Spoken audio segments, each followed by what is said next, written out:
Em 2013, mostramos aqui na TV Alterosa o trabalho de entidades que atuam na promoção social. Visitamos instituições e conhecemos projetos que estimulam muitas pessoas a seguirem em frente. Toda essa mobilização e como podemos ajudar é o que você vai ver agora no Minas Movimenta.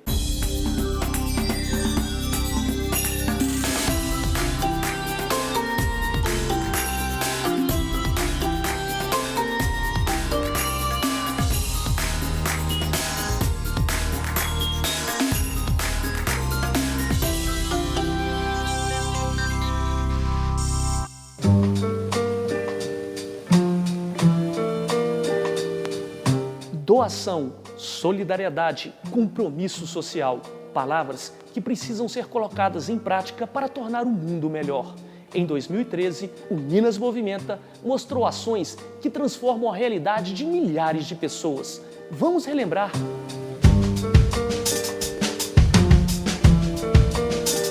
ONG fundada há 10 anos no distrito de São Sebastião das Águas Claras, mais conhecido como Macacos, o Instituto Kairos tem como objetivo o desenvolvimento da região. Por isso, busca o fortalecimento da agricultura, do artesanato e da cultura, um conjunto de atividades que reflete o poder transformador da mobilização comunitária. Kairos é uma palavra grega que significa tempo. Os gregos tinham duas palavras para falar sobre o tempo, o Cronos e o Kairos. O Cronos é esse tempo que a gente conhece, do relógio, que bate igualzinho, independente do que estiver acontecendo. O Kairos, eles davam, a palavra significava o tempo medido pelas batidas do coração. Então é um tempo que é mais orgânico, que ele não bate igualzinho. Dependendo de como flui a vida, ele bate diferente. Então a ideia de trazer esse nome para o projeto foi achar esse tempo da comunidade de novo, que às vezes o desenvolvimento chega numa comunidade muito pequenininha e não enxerga bem o tempo da comunidade, o tempo local, o tempo da natureza e vai inserindo um ritmo que não está necessariamente compassado com o ritmo local. Então o projeto ele tenta buscar isso, assim, né? Algo que sintonize de novo a comunidade no tempo dela, no lugar dela, na condição que ela pode crescer feliz e desenvolver.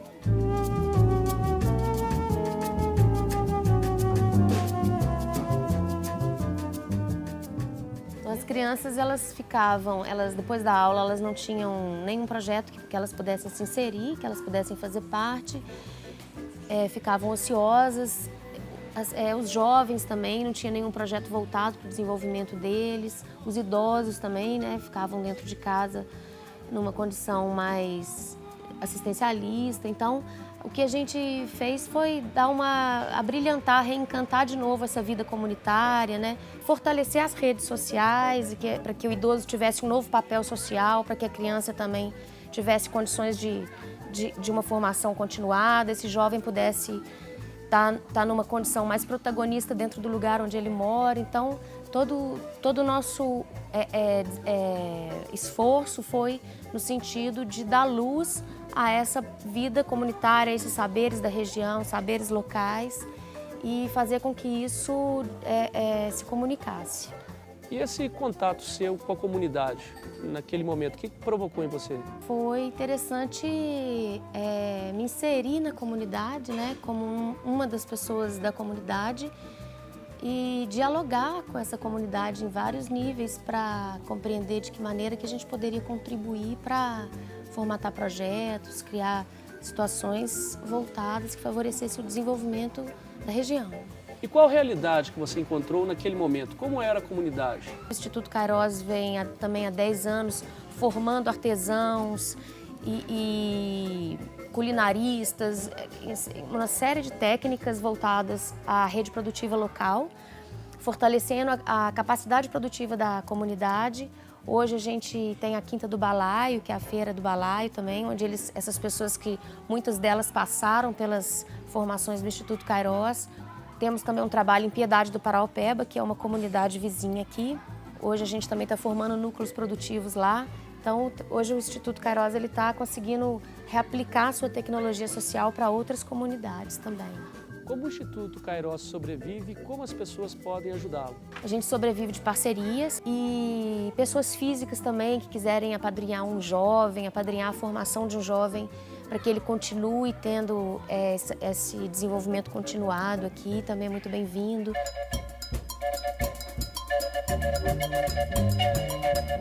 As crianças saem da aula, vêm para cá e aí eles têm diversas oficinas. A gente cria uma rede de ações socioeducativas voltadas para o desenvolvimento deles. O projeto ele é integrado, né, com a escola. A gente percebe, sim, que o índice da educação básica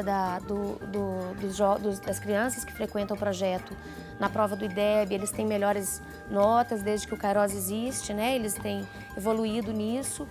E os jovens também de hoje, que passaram pelo projeto, são jovens diferenciados, com um olhar diferenciado sobre a comunidade.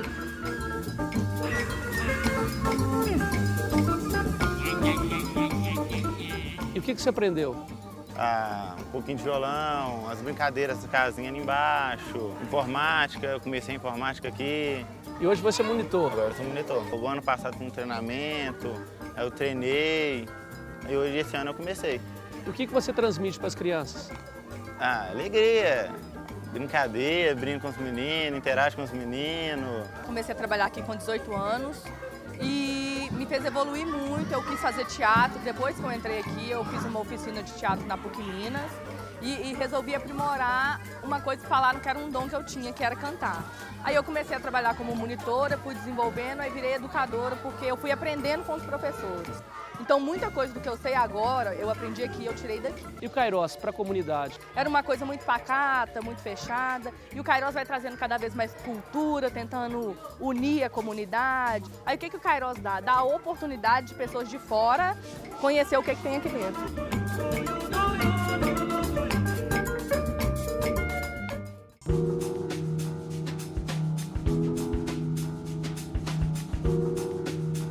Em Betim, na região metropolitana de BH, a Rama Krishna cumpre uma missão a favor da população de bairros da periferia. Milhares de crianças e adolescentes em situação de risco encontram portas abertas em projetos educacionais, culturais, profissionalizantes e de lazer. Rama Krishna é o nome de um filósofo indiano que pregava o trabalho ao ser humano, a ajuda ao ser humano, como uma forma de um crescimento próprio da pessoa que está ajudando. Em vez de ficar só rezando na igreja, etc., vai trabalhar, ajudar o próximo. Ele achou esse trabalho, essa filosofia muito interessante e resolveu aplicar na vida dele. Qual o segredo da longevidade da Rama Krishna? A seriedade do trabalho oferecido à comunidade, né?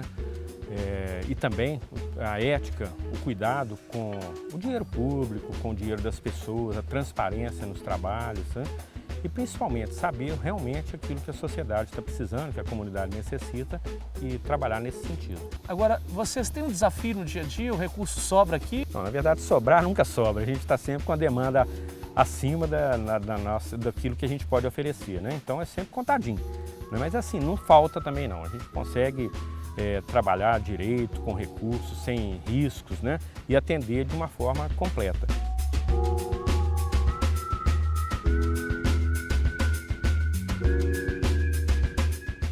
Acabando meu curso, vou procurar grande oportunidade lá fora, vou estar procurando vagas e não vou desistir, não.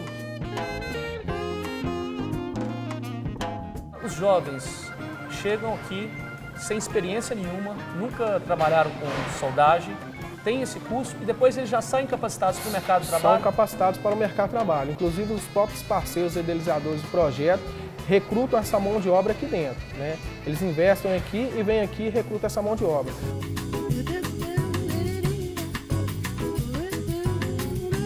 Aqui na Futurarte começou com jovens, né?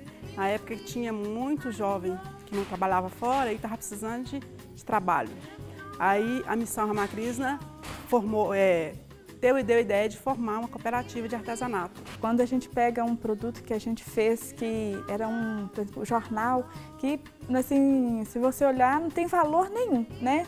E você vê uma bolsa, né? Vê uma mandala, né? Ou às vezes, quando a gente passa na rua e vê a pessoa com uma bolsa, a gente fica assim, super emocionado, que é uma satisfação de ver que é uma arte e, além de tudo, de uma arte, a gente vê também que é um produto sustentável.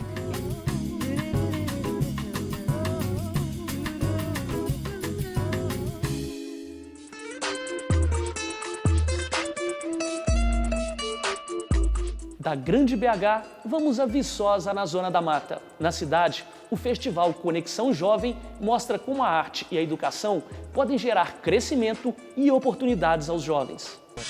Ich krieg dich immer noch nicht aus meinem Kopf, verdammt. Schlage zu Hause mich. Loch im Schrank, Freunde reden auf mich ein. Doch da kommt nichts an, behandelt er dich schlecht, komm ich vorbei und boxe ihn dann. Wenn das nicht reicht, hol ich 2 Meter Ochsen ran. Nein, ich erkenne mich selbst kaum mehr, denn mein Kopf ist am Pochen. Schau rechts die nächste leere Wodka an, skippe durch unsere Bilder, markieren, löschen. Conexão Jovem é um evento destinado à juventude com 3 eixos de ação. A Conferência Regional de Juventude, a valorização das artes e do esporte local e também o Festival Internacional de Dança enquanto valorização dessa manifestação. A questão do mercado de trabalho, você acha que o jovem, de maneira geral, se sente preparado? Neste momento de convivência direta com o jovem durante a divulgação, era o reclame número 1 a questão de mercado de trabalho. Eles colocam que é pedida a experiência, mas não existe uma primeira oportunidade. Então, como ter essa experiência? O mercado de trabalho é para eles uma coisa ainda inalcançável. O bom é saber que no dia de hoje a economia criativa vem como sendo uma tendência. Não só o mercado formal, mas a cultura proporciona nas suas várias linguagens e manifestações oportunidades que até tempo então não existiam.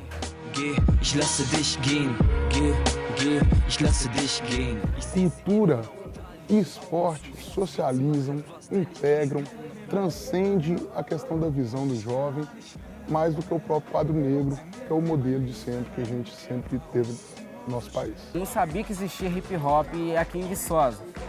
E aí eu gostava muito do Michael Jackson, imitava o Michael Jackson, só que eu não levava muito jeito, sabe? E aí teve umas colegas lá na rua, me chamou, falou assim que eu poderia estar dançando. E eu fui me desenvolvendo aos poucos, vendo filme, me inspirando em filmes de dança. Meu tio falou comigo que a melhor coisa é você procurar saber o que quer e trabalhar naquilo que você mais gosta. E eu nunca tive essa sensação de trabalhar numa coisa que eu mais gosto. E agora eu tô tendo a sensação do que é trabalhar numa coisa que te faz bem, entendeu? Para você nunca vai virar rotina, você vai estar sempre aprendendo e adquirindo experiência. E é o que é a dança para mim.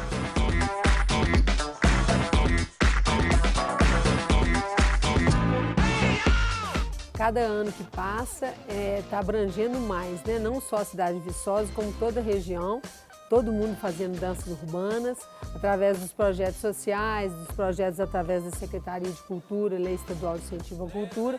Estamos abrangendo toda a região e cada dia mais participantes atuando. Então significa assim, um momento de culminância, poder apresentar esse trabalho de toda uma região, né? Junto com outras pessoas do estado, outros grupos, num evento de renome internacional. Para esses jovens, o que significa a dança? É um testemunho de mudança de como ver a vida, né? Porque a gente, às vezes, pega meninos com os olhos sem brilho até. E quando você vê eles no palco com os olhos brilhando, a emoção, a flor da pele, isso aí, para eles, eu acho que é a vida, a verdadeira vida, né?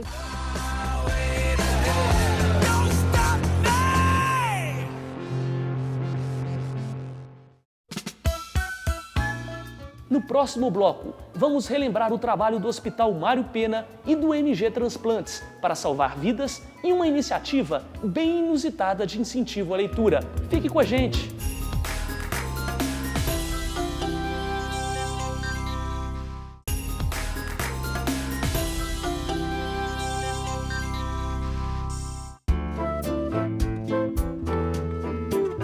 mais que um privilégio, o conhecimento é um direito fundamental de todos. Em Sabará, um exemplo de incentivo à leitura é a Borracha Lioteca, onde pneus, rodas e livros dividem o mesmo espaço. Uma combinação inusitada que se tornou um polo irradiador da cultura. Marcos Túlio, que ideia é essa de trazer uma biblioteca para dentro de uma borracharia? Isso aí é culpa do meu pai, né? Vim trabalhar com ele aqui como borracheiro, né? Há 11 anos atrás. E você sempre gostou de literatura, de ler? Sim, sou um leitor voraz. Gosto muito de ler. Foi como se eu não estivesse dando conta mais de ler só para mim, entendeu? Eu queria que mais pessoas sentissem a sensação que eu tinha ao ler um livro, entendeu? E fui feliz com isso. A gente conseguiu fazer mais leitores aí nessa caminhada. E vi que a comunidade interagia com a borracharia, com os jornais que o pai tinha aqui todos os dias, o pessoal vinha para ler jornal. Eu pensei, pô, se tem jornal, por que não alguns livros, né? Então aí há 10 anos nasceu essa ideia da Borracha Lioteca. A primeira vez eu passei pela borracharia, fui colar um pneu, eu achei bem diferente e atrativo, porque enquanto colam o meu pneu, eu posso estar olhando livros, posso estar adquirindo conhecimento. O livro tem que chegar às pessoas? Tem que chegar, tem que chegar. A gente vai, de vez em quando, no interior de Minas, e sabe da dificuldade que não tem muitas bibliotecas e tudo. Então aqui na cidade, quando nós pensamos nisso, né? Então a biblioteca pública, né, muito boa, por sinal, fica no centro da cidade. E aqui tem os outros bairros mais afastados. A Borracha Lioteca conseguiu chegar nesses outros bairros, né? Seu Joaquim, o senhor sonhava que a sua borracharia iria se transformar numa biblioteca? Há uns tempos atrás, não, mas depois que meu filho me ajudou, porque eu ia fechar a oficina, porque eu estava por causa da idade, e aí ele falou assim, rapaz, vamos lá que eu vou trabalhar com o senhor lá. Aí ele resolveu sair da borracharia e mexer a borracharia com a biblioteca. Através dos livros, nós estamos uns 10 anos juntos, sem discussão nenhuma. O senhor não dá moleza para ele não, ele também tem que pegar no pesado. Não, ele é um bom borracheiro, pior que ele está melhor do que ele.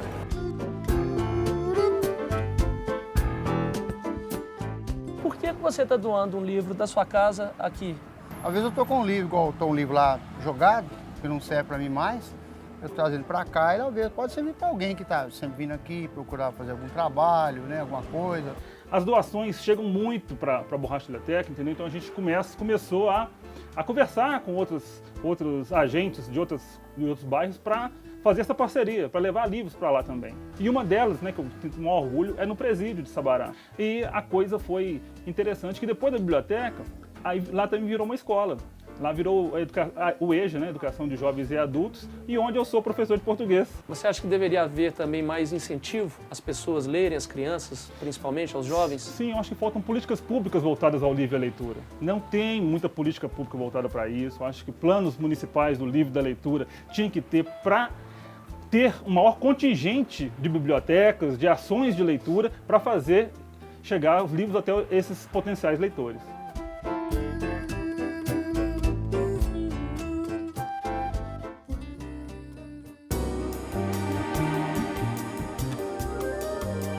Minas Gerais tem uma eficiente política de gestão de transplantes com unidades hospitalares e profissionais capacitados. O MG Transplantes coordena o processo de notificação, captação e distribuição de órgãos.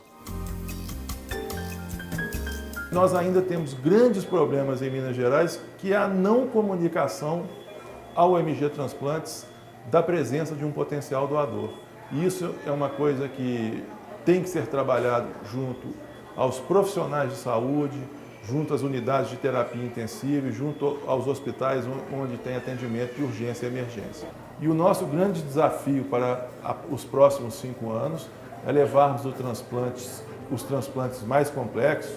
Quando eu digo transplantes mais complexos, eu me refiro a fígado, coração, a regiões mais distantes de Minas que já têm hoje grandes centros médicos. Eu citaria, por exemplo, Juiz de Fora, Uberlândia, Uberaba, Montes Claros. Quando abordadas as famílias, nós chegamos a ter 80% de famílias que dizem sim num momento tão difícil como é esse que você acaba de perder um ente querido, frequentemente um ente jovem, e mesmo assim as famílias, num ato de superação humana, num ato de compaixão, dizem sim à doação de órgãos. Nós observamos que isso é crescente isso é crescente no interior do estado, o que mostra o compromisso da população de Minas Gerais, da nossa sociedade, com a doação de órgãos e também com a causa do transplante, né? Onde nós podemos, às vezes, numa única doação, tirar 7, 8 pessoas de uma fila de espera.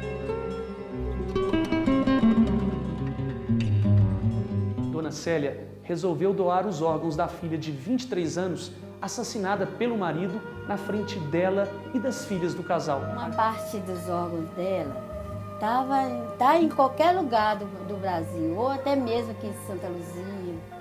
Tem muita gente na fila de espera, então, já que os órgãos dela todos podiam ser aproveitados, aí eu preferi doar. O que a senhora diria para outras pessoas que viveram esse drama? Eu diria que elas deveriam doar, porque os filhos, os parentes, seriam vivos em outras pessoas. Nós contamos, talvez, com uma das melhores infraestruturas de captação de órgãos do Brasil. Nós utilizamos os aviões do governo de Minas, através de convênios com o gabinete do governador, com o gabinete civil, com a polícia militar, com o corpo de bombeiros, com a polícia civil, que são extremamente solícitos. Nossa logística é extraordinária, mas o que limita é a falta de hospitais que tenham uma estrutura de manutenção. É preciso nós termos mais leitos de terapia intensiva e mais possibilidades de pessoas que possam realizar esse diagnóstico de morte encefálica.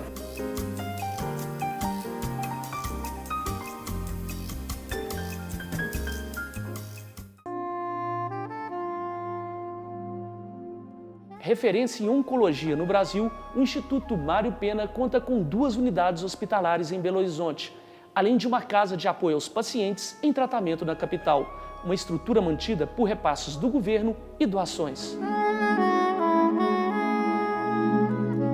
Os pacientes aqui eles são tratados de maneira integral, independente de ser do sistema público ou do sistema privado, né? O paciente chega para a gente geralmente encaminhado da unidade de saúde, às vezes da unidade básica ou mesmo do PAN. Alguns casos vêm direto do interior do estado. Ele é atendido inicialmente no consultório, onde a gente tem a primeira conversa, conhece o paciente, sabe, procura saber o diagnóstico, as dificuldades. A partir daí a gente conversa com o paciente, com o familiar, o plano de tratamento, como que vai ser feito, se vai ser através de cirurgia, rádio ou quimioterapia. São muito carinhosos, atenciosos. E a preocupação que eles têm para com os pacientes é uma coisa assim extraordinária, sabe? Deixa a gente muito satisfeito de saber que um pobre também tem um pouquinho de vez nessa vida, né? Aqui no hospital toda a equipe procura realmente proporcionar ao paciente um tratamento integral, né? Considerando a pessoa que está doente, não só o quadro da doença. Quando a gente tem um êxito, nunca é um ponto isolado, é uma satisfação pessoal, não só minha, mas de toda a equipe, dos médicos, dos enfermeiros, dos nutricionistas. Então, acredito que todos nós trabalhamos para esse bem comum, né? E todos nós ficamos extremamente satisfeitos porque a gente sabe da dificuldade do enfrentamento do diagnóstico e da dificuldade do tratamento, que geralmente são tratamentos longos.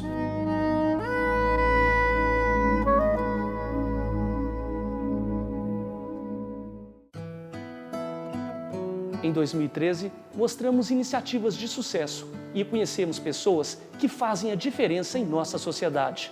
Esperamos poder multiplicar essas ações construtivas, as doações e o amor ao próximo neste ano que se inicia. Para rever este e outros programas, acesse o site minasmovimenta.com.br. Deixe lá comentários e sugestões. Sua participação é muito importante. Voltamos em 2014. Um feliz ano novo, com muita paz, saúde para todos. E até o próximo Minas Movimenta.